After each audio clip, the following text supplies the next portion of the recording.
Terima kasih, Tuan Ketua. Prinsip penyasaran subsidi itu harus jelas. Penyasaran subsidi terpaksa dikenakan kerana kerajaan menanggung sekitar 20 bilion ringgit setahun. Saya percaya hal ini boleh dipertahankan sekiranya subsidi atau bantuan itu kepada rakyat.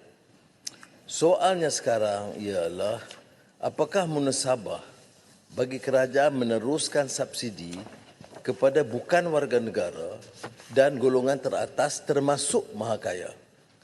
Ada isu yang dibangkitkan oleh Yang Berhormat ialah tentang kedudukan T15. Maknanya kita lepaskan tanggungjawab ini membayar kepada B40, M40 dan bila dikaji T20, ada rangkaian daripada T20 ini peringkat bawah.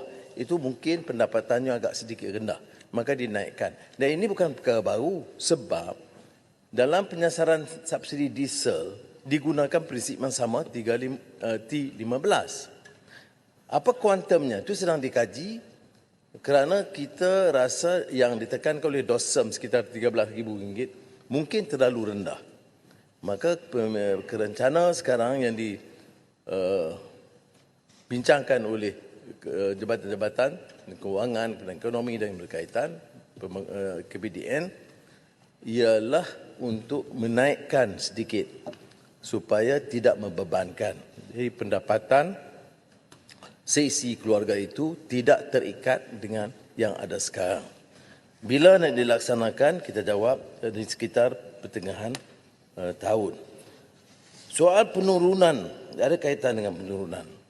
Harga umpamanya kalau diesel memang turun hampir 40 sen walaupun tidak dicanangkan.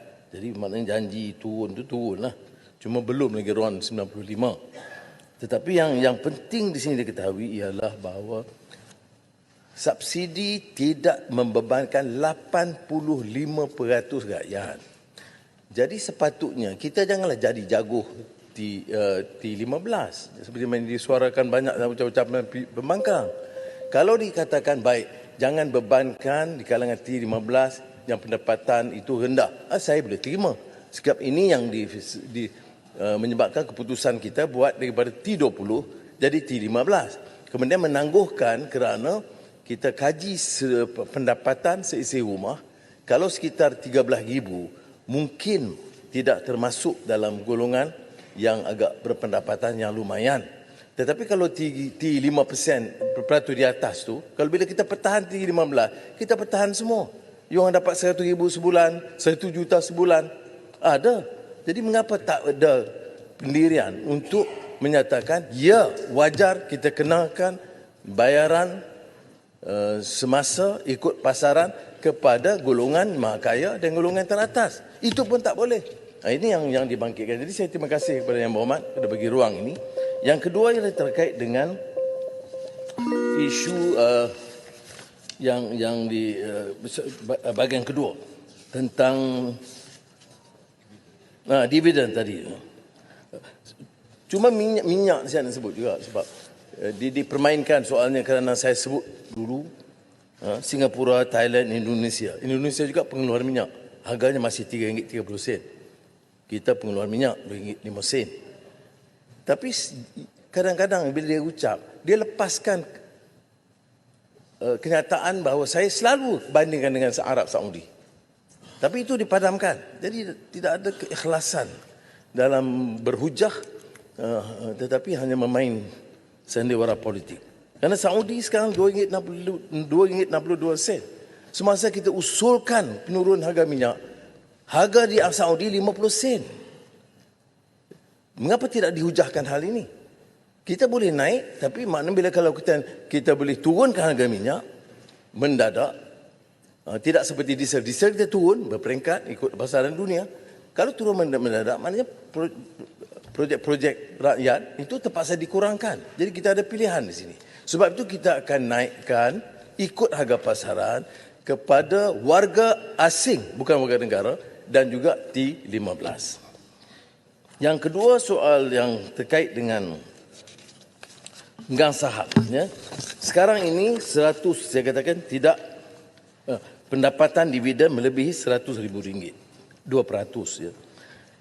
Ini bermakna dalam perkiraan umum, kalau dia ada RM100,000 di pendapatan, maknanya saham dia dikira sekitar RM2 juta.